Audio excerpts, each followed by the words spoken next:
Graça e paz da parte de Deus, nosso Pai, e de nosso Senhor e Salvador Jesus Cristo, seja com todos vós. Estou aqui para mais uma vez estudar a Palavra de Deus com você, e é uma satisfação tê-lo aí do outro lado, acompanhando mais um estudo bíblico. Antes, porém, de darmos início ao nosso estudo de hoje, eu convido a você que, em atitude de adoração e de reverência ao nosso grande e soberano Deus, nos coloquemos de joelhos para levarmos a Ele uma prece e pedimos assim, então, a iluminação do Divino Espírito de Deus para estudarmos esse assunto que vamos abordar hoje. Vamos orar?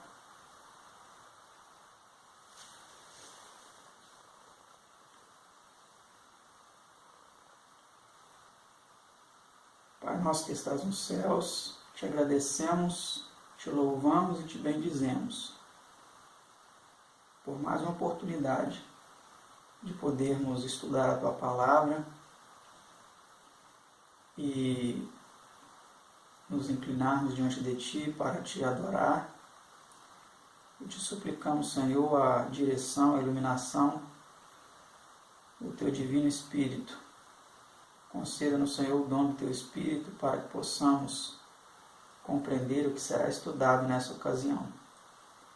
Esteja com os nossos telespectadores, abençoando a cada um deles, em suas lutas, em suas necessidades, dando, Senhor, o livramento para cada um. Todos esses favores nós te suplicamos em nome do Seu amado Filho unigênito, nosso Senhor Jesus. Amém, Senhor. Amém. Como você viu, o nosso estudo de hoje tem como título Salvação somente por Cristo. Vamos, dentro desse estudo, estudar 12 perguntas e respostas. É um estudo curto, não é um estudo de mais de 20 perguntas, como alguns anteriores que nós vimos. É um estudo curto, mas muito importante. Então vamos para a pergunta de número 1, que diz assim: para que fim veio Cristo ao mundo? Qual foi a finalidade da vinda de Cristo a este mundo? Acompanhe aí o que diz a Palavra de Deus. Veja em seu monitor, em sua tela. Diz assim: esta é uma palavra fiel e digna de toda a aceitação, que Cristo Jesus veio ao mundo para salvar os pecadores. 1 Timóteo 1, versículo 15. Então, como nós vimos, Jesus veio a esse mundo, a finalidade dele em vir a esse mundo foi para salvar os pecadores. Vamos para a pergunta de número 2. Por que foi ele chamado Jesus? Qual foi o motivo pelo qual esse nome lhe foi lhe dado? Vamos para a resposta. Veja aí em sua tela. E chamarás o seu nome Jesus, porque ele salvará o seu povo dos seus pecados. São Mateus 1, 21. Então, este é o significado, do nome de Jesus. Porque ele salvará o seu povo dos seus pecados. Pergunta 3. Haverá salvação mediante algum outro? Essa pergunta é uma pergunta muito importante. Por quê? A salvação é algo muito sério. Essa pergunta é uma pergunta que envolve salvação. E muitas vezes as pessoas têm a tendência de colocar as esperanças de salvação em uma instituição religiosa. Se eu não pertencer a essa instituição religiosa, A, B, C ou D, eu vou me perder. Essa é uma questão muito séria. Outra questão é a seguinte: eu tenho que clamar pelo santo tal, porque ele que é o responsável por essa causa determinada que eu estou querendo. Então eu tenho que clamar por esse santo. Essa é uma das atitudes também de muitos cristãos. Mas será que são atitudes corretas? A nossa salvação ela está sujeita a outros nomes, a organizações, a instituições religiosas? Vamos ver o que diz a palavra de Deus. Acompanhe aí a resposta com relação a essa pergunta. Se há salvação, haverá salvação mediante algum outro? Veja a resposta aí. Diz assim: e em nenhum outro há salvação, porque também debaixo do céu nenhum outro nome há dado entre os homens pelo qual devamos ser salvos. Atos 4, versículo 12. Você percebeu a importância dessa resposta? Não existe nenhum outro nome dado entre os homens pelo qual nós devamos ser salvos. Não existe o nome de um pastor, que a sua salvação está dependendo da direção dele. Não existe nenhuma instituição religiosa que possa garantir a sua salvação, que você precisa estar vinculado a ela para ser salvo. Não existe nenhum nome de outro santo, que muitas pessoas reconhecem como responsável por lhe salvar de determinadas situações da sua vida e lhe salvar também para a vida eterna. Não existe nenhum outro nome. Nem o próprio nome da mãe de nosso Senhor Jesus, que muitas pessoas clamam. Ela é uma mulher digna de respeito, porque ela é a mãe, ela foi a mãe do nosso Salvador. Mas o nome dela não pode garantir que você será salvo se você rogar por ela, se você clamar por ela, porque a Bíblia diz claramente que não existe nenhum outro nome dado aqui entre os homens pelo qual nós devamos ser salvos. Podemos clamar diretamente e única e exclusivamente pelo nome de nosso Senhor e Salvador Jesus Cristo. Vamos para a próxima pergunta de número 4. Diz assim: por intermédio de quem somos reconciliados com Deus? Quem nos reconcilia com Deus? O homem, quando ele pecou, ele passou a estar num estado de alienação de Deus, de rebelião contra Deus. E nós vamos ver agora nessa resposta quem é o único que nos reconciliou novamente com Deus. Acompanhe aí em sua tela o que diz a palavra de Deus. E tudo isto provém de Deus, que nos reconciliou consigo mesmo por Jesus Cristo e nos deu o ministério da reconciliação. Isto é, Deus estava em Cristo reconciliando consigo o mundo, não lhes imputando os seus pecados. 2 Coríntios 5, 18 e 19. Então perceba que Deus ele nos reconciliou consigo por meio de Jesus Cristo.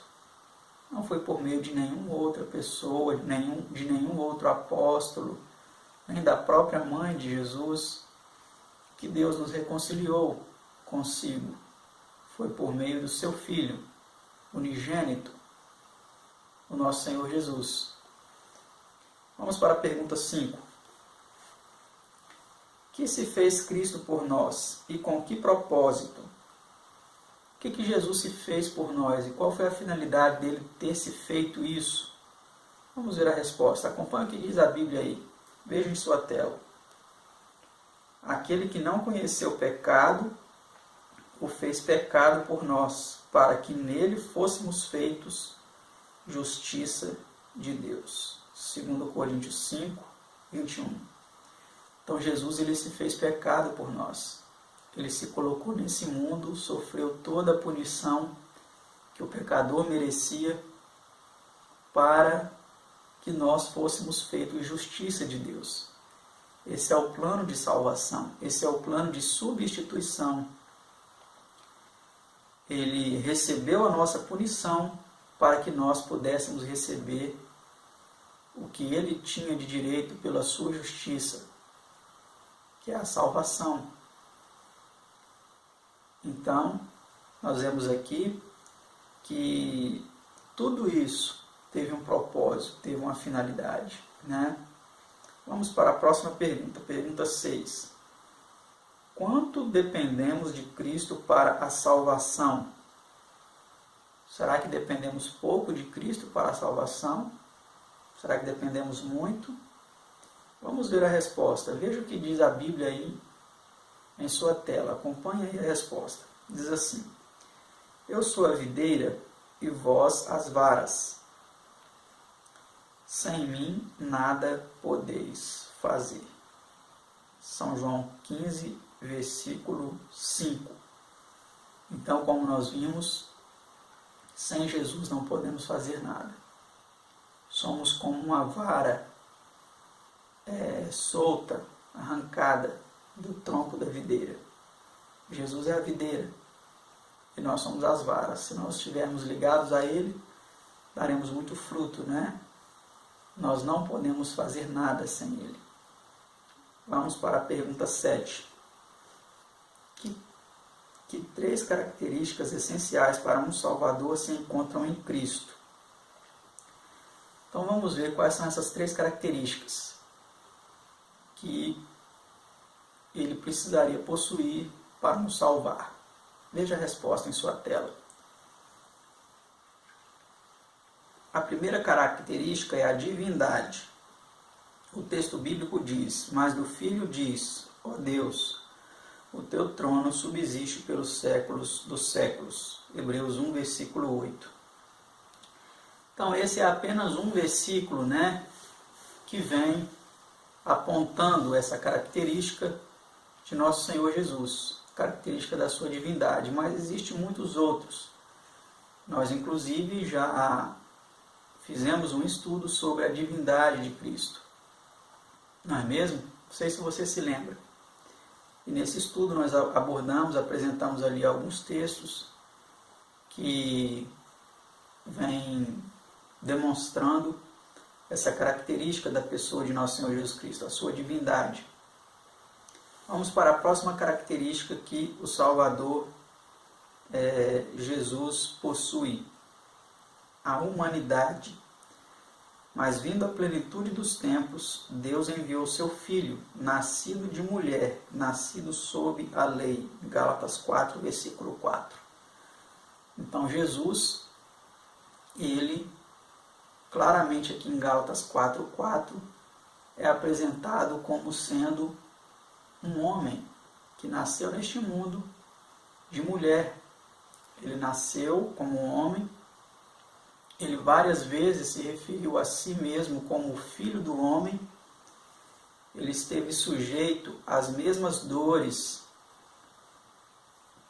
ao mesmo sofrimento que os filhos dos homens estão sujeitos. Ele também esteve sujeito às mesmas tentações que nós estamos sujeitos. Ele foi tentado à nossa semelhança, como diz a palavra de Deus, para que ele pudesse então assim demonstrar que o homem, em sua natureza humana, pode vencer as tentações quando ele estiver unido a Deus, como Jesus estava, em comunhão íntima e diária com Deus.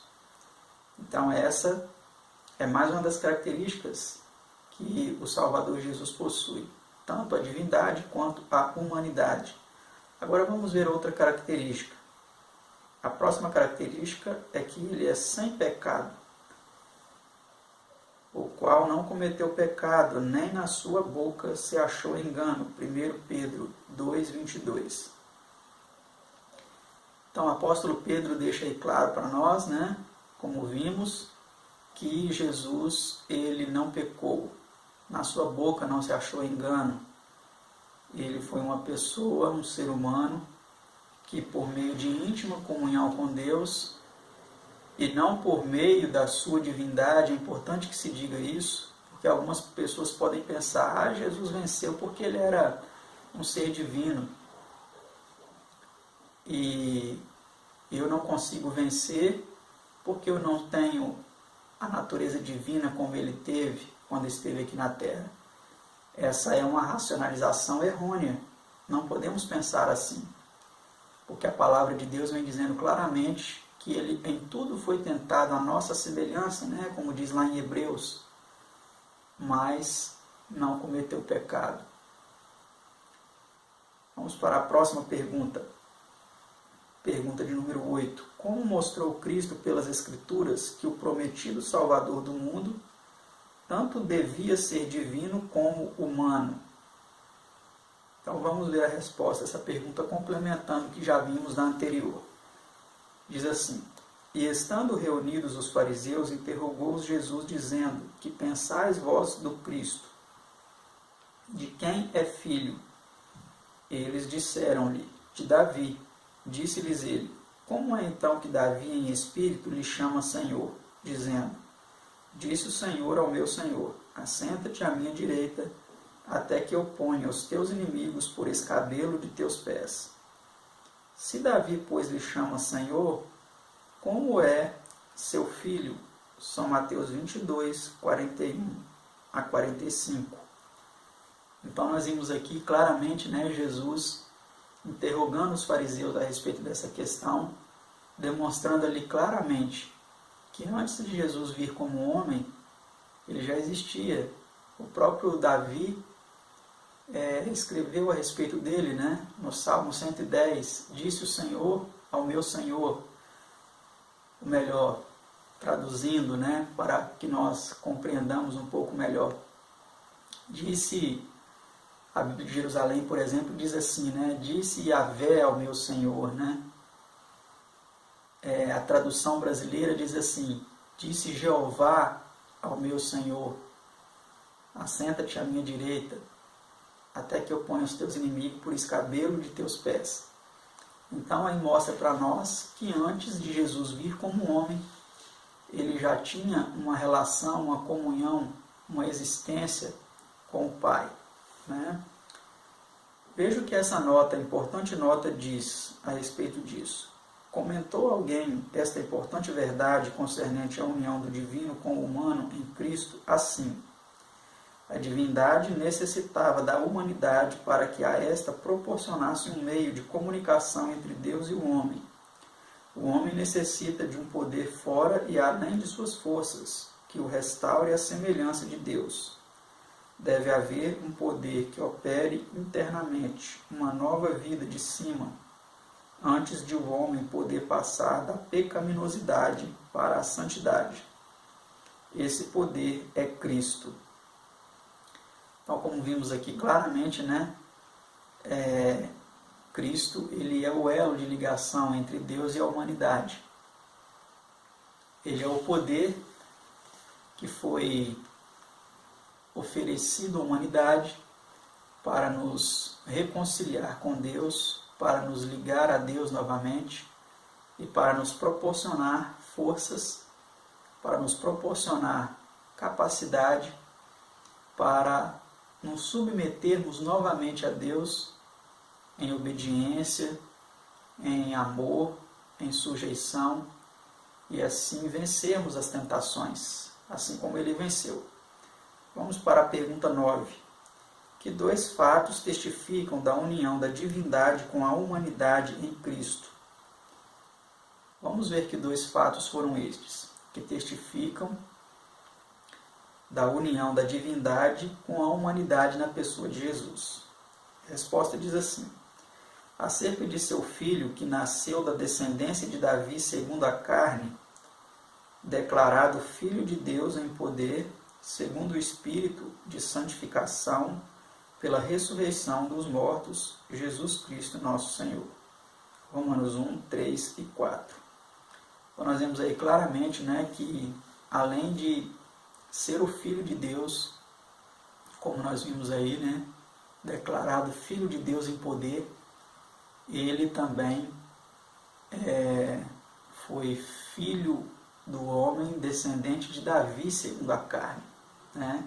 Então mostra aqui claramente para nós essa união das duas naturezas de Cristo. Vamos para a pergunta 10. Que grau atingiu a vitória de Cristo sobre a morte? Vamos ver o grau da vitória de Jesus sobre a morte. Acompanhe a resposta aí nas Escrituras. Diz assim: eu sou o primeiro e o último, e o que vivo e fui morto, mas eis aqui estou vivo para todo o sempre. Amém. Eu tenho as chaves da morte e do inferno. Apocalipse 1, 17 e 18. E ver Atos 2, versículo 24. Então, como vimos, Jesus ele foi vitorioso, completamente vitorioso sobre a morte, né? Foi morto, mas está vivo para todo sempre e tem as chaves, ou seja, tem o poder sobre a morte e o inferno, a perdição, né? Vamos para a penúltima pergunta de nosso estudo, pergunta 11. Até que ponto chega a salvação alcançada em Cristo? Vamos ver até que ponto chega a salvação que podemos alcançar em Cristo Jesus. Diz assim: portanto, pode também salvar perfeitamente os que por ele se chegam a Deus, vivendo sempre para interceder por eles. Hebreus 7, 25. Então, como vimos aqui, o único que pode salvar perfeitamente, porque ele é o nosso intercessor, é o nosso Senhor Jesus Cristo. A mãe de Deus não pode fazer isso, a mãe de Jesus, né? Porque muitos falam que ela é a mãe de Deus. Mas não, ela é a mãe de Jesus Cristo, homem. Porque como vimos, antes de Jesus nascer como um homem, ele já existia. Antes de Maria existir, a sua mãe, né? Ele já existia como filho de Deus. Então, a sua mãe humana, ela não pode salvar, não pode interceder por nós. Outros santos comumente utilizados nas rezas e etc., eles também não podem interceder por nós. O único que pode interceder por nós é o nosso Senhor e Salvador Jesus. Mas também as igrejas, os pastores, os bispos, os sacerdotes, os padres, eles não podem interceder por nós. Por quê? Porque eles são homens. Eles também são pecadores, como nós. O único que venceu o pecado na natureza humana e que também é Filho de Deus, o elo de ligação entre Deus e nós, é o nosso Senhor Jesus. É o único que pode. Por isso que a salvação é somente por meio de Cristo. A intercessão é por meio somente de Cristo. Nós podemos interceder em oração pelas outras pessoas. Podemos rogar ao Pai em oração, como Moisés fez, como Paulo fez, como todos os servos de Deus fizeram no passado. Podemos sim, podemos através da oração fazer isso. Mas, quando as pessoas descansam na sepultura, veremos também esse estudo mais adiante, elas ficam descansando. Elas não podem rogar, não podem interceder por ninguém. O único que venceu a morte, né, e está intercedendo pelo ser humano, é o nosso Senhor Jesus Cristo. Vamos para a última pergunta, pergunta 12. O que devemos fazer tendo um tal Salvador? Então, tendo um Salvador tão capaz, tão suficiente como o nosso Senhor Jesus, o que nós precisamos fazer? Veja a resposta. Graças a Deus, pois, pelo seu dom inefável, segundo Coríntios 9, versículo 15. Então, olha que bonito, né? A gratidão deve inundar o nosso coração por termos tal Salvador maravilhoso.